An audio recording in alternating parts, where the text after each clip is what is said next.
Okey, dalam komen ada yang tanya aku, okey, macam mana kita nak control function button.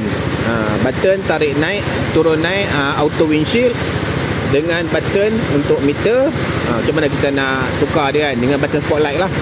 Okey, untuk kita bagi function untuk windshield.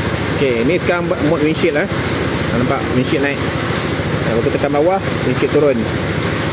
Okey, kalau kita nak tukar mode setting kepada meter pula, kita nak ubah dia punya ni strip apa semua, kita tekan ini selama 5 second.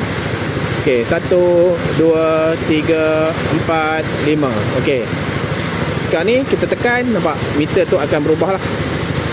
Nampak, dia jadi mode untuk meter balik. Dalam masa yang sama juga spotlight akan menyala lah. Spotlight akan menyala. Spotlight akan menyala.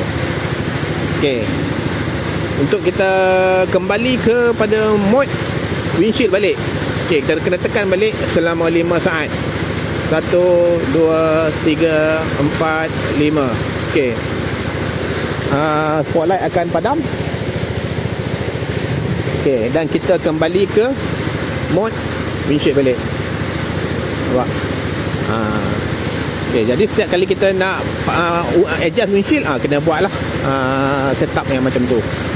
Okay, ataupun kalau korang nak pakai mode windshield saja, tak nak masuk mode meter, tapi kau still nak guna spotlight, korang boleh guna cara biasa lah. Okay, tekan sekali je. Tekan sekali, dia akan menyala ni lah, spotlight warna putih. Okay, spotlight putih lepas tu kau nak pakai kuning, kau tekan double click lah. Tekan double 1 2. Okay, dia akan jadi warna kuning. Okay, settle. Okay, tekan double click lagi, dia akan berkelip lah. Okay, nampak berkelip. Dan tekan sekali lagi, dia akan off. Tentulah cara dia. Okay, agak korang faham lah. Senang je. Okay, settle. Okay, semoga dapat menjawab lah persoalan dalam komen tu.